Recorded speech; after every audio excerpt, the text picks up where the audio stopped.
क्या घोटाला है? पूछा नहीं आपने कृषि मंत्री से?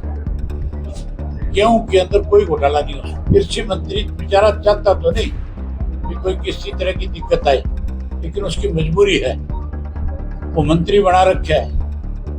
वो अगर ये कहे कि ये गलत है तो फिर उसको मंत्री पद से हाथ धोना पड़ेगा। वो हमारे साथ रहा, उसने हमारे साथ काम किया, वो किसान है, उसको पता है किसान के सामने परेशानी है। इनेलो सुप्रीमो अभय सिंह चौटाला ने आज हिसार के अनाज मंडी में कृषि मंत्री श्याम सिंह राणा के उस बयान पर तीखा पलटवार किया, जिसमें मंत्री राणा ने कहा था कि मंडी में नए नियम इसलिए लाए गए हैं ताकि गेहूं खरीद में कोई घोटाला न हो सके। अभय सिंह चौटाला ने श्याम सिंह राणा के इस बयान को पूरी तरह से खारिज किया और कहा कि गेहूं खरीद में घोटाला हो ही नहीं सकता, क्योंकि खरीद केंद्र सरकार करती है, राज्य तो सिर्फ एजेंसी बनकर रहता है। अभय ने कहा कि श्याम सिंह राणा खुद किसान है, हमारे साथ काम भी किया है, ये कहना उनकी मजबूरी है, नहीं तो मंत्री पद चला जाएगा।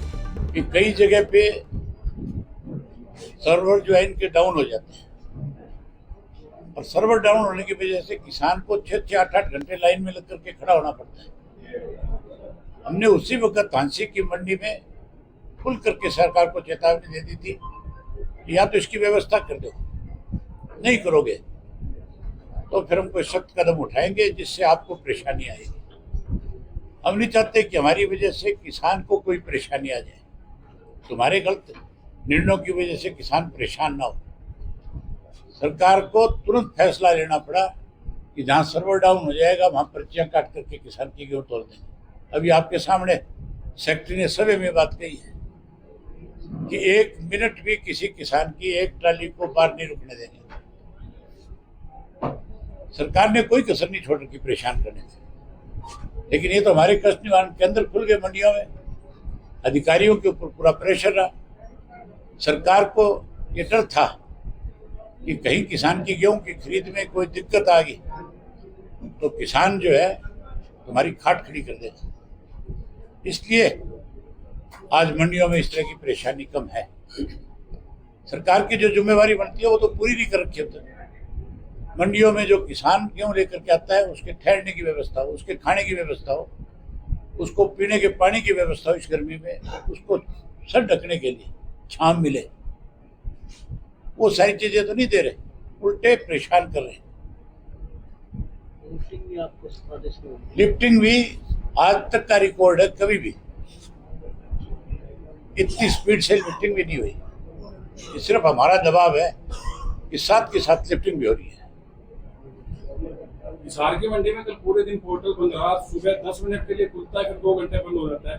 किसान को वापस उसी पर्ची के ऊपर बेचना पड़ रहा है, तो फिर ये पहले पर्ची ठीक थी, अब पोर्टल से बार बार बंद हो रहा, लाइनें लग रही है। हमने तो पहले दिन से विरोध किया पोर्टल का। ये जो पोर्टल बनाए है ना, केवल मेरी फसल मेरा ब्यौरा नहीं, अनेक पोर्टल बना दिए।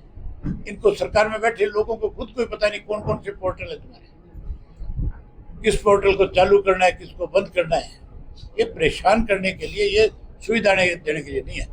एक बड़ी समस्या और आ रही थी, छोटा जमींदार उसके पास ट्रैक्टर नहीं है, अगर वो बैलगाड़ी लेके आएगा तो रजिस्ट्रेशन नंबर किस चीज का कोई नहीं रोक सकता। हमारे यहाँ केंद्र बनाए हुए हमने, एक की भी हिम्मत नहीं है। कोई किसान आकर के हमारे केंद्र में अगर ये शिकायत करेगा कि मुझे बाहर परेशानी हो रही है, 1 मिनट में सरकारी अधिकारियों का कान पकड़े वहां ले जाकर के खड़ा कर देंगे। लगातार किसानों के लिए कोई नियम, कोई कानून लगातार बनाए जा रहे हैं, तो क्या लगता है क्या मानसिकता इससे नजर आती है, या क्या विचारधारा उनके मन में बैठने की लगातार नियम बनाने की जरूरत पड़ जाती है और परेशान किसान होते हैं? किसानों को परेशान करने के लिए इस किस्म के रोज जो है पत्र जारी होते हैं, लेकिन इंडियन नेशनल लोकदल पार्टी किसी कीमत पे किसान को, मजदूर को, कर्मचारी को, व्यापारी को सरकार परेशान करेगी तो उसकी लड़ाई को लड़ेंगे। से निकाय चुनाव होंगे, इनेलो द्वारा इस तरह की तैयारी रहेगी, तो जिलों में निकाय चुनाव, जहाँ जहाँ चुनाव है हम अपने प्रत्याशी खड़े करेंगे, सिंबल पे चुनाव लड़ेंगे। हमने अपने साथियों की आज ही बैठक करके ड्यूटियां लगा दी, बांट दिया कि कौन कौन साथी कहाँ कहाँ जाएगा और किस किस को चुनाव लड़ना है, कौन कौन इच्छुक है, उन लोगों से बात करेंगे। कृषि मंत्री हिसार पहुंचे थे अनाज मंडी में, उन्होंने बयान दिया था कि बायोमेट्रिक से जो है कहीं ना कहीं सुधार आएगा, पारदर्शिता है वो बढ़ेगी और जो घोटाला है वो नहीं होगा। क्या घोटाला है? पूछा नहीं आपने कृषि मंत्री से? गेहूं के अंदर कोई घोटाला नहीं हो सकता। इसलिए नहीं हो सकता कि गेहूं की परचेज जो है सारी केंद्र की सरकार करती है। हम तो एजेंसी हैं गेहूं खरीदने के लिए। कृषि मंत्री बेचारा चाहता तो नहीं कि कोई किसी तरह की दिक्कत आए, लेकिन उसकी मजबूरी है, वो मंत्री बना रखा है। वो अगर ये कहे कि ये गलत है तो फिर उसको मंत्री पद से हाथ धोना पड़ेगा कि नहीं?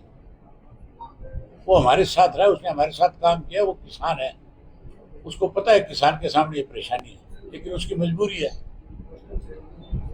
भारतीय जनता उससे पार्टी पूछ तो लेते आप कि घोटाला क्या हुआ, ये तो बता देंगे। इन्होंने घोटाला तो कर दिया। पहले 80,000 मेट्रिक टन होती थी, क्या 80,000 मेट्रिक टन खरीदनी थी, उसको कम करके 72,000 रुपये ले आए। 72 लाख में 8 लाख मेट्रिक टन कम खरीद रहे हैं। उसका नुकसान हमारी प्रदेश को है। उससे जो कमीशन बनना है सरकार का, वो कम हो जाएगा कि नहीं हो जाएगा? इनको यही पता नहीं है कि जितनी ज्यादा गेहूं खरीदोगे, जितनी ज्यादा आवक आएगी, जितनी 80,000 की 80 लाख की बजाय अगर इसको 1 करोड़ पे ले जाओगे तो तुम्हारी स्टेट का रेवेन्यू बढ़ जाएगा। दरअसल सरकार द्वारा बनाए गए नए मंडी नियमों को लेकर हरियाणा भर में विरोध हो रहा है। विपक्ष दलों के नेताओं समेत किसान यूनियन न केवल सड़कों पर उतर रही हैं, बल्कि अनाज मंडी के बाहर धरना प्रदर्शन भी जारी है। लेकिन सरकार अपने फैसले पर अड़ी हुई है। वहीं किसान और विपक्षी दलों के नेता भी लगातार सरकार को घेरने में जुटे हैं। हिसार से विनोद सैनी, पंजाब केसरी टीवी। हमसे जुड़े रहने के लिए हमारे YouTube चैनल को सब्सक्राइब करें और नई वीडियो की नोटिफिकेशन के लिए बेल आइकॉन को दबाएं। अगर आप ये वीडियो Facebook पर देख रहे हैं तो लाइक जरूर करें और ज्यादा से ज्यादा शेयर करें। धन्यवाद।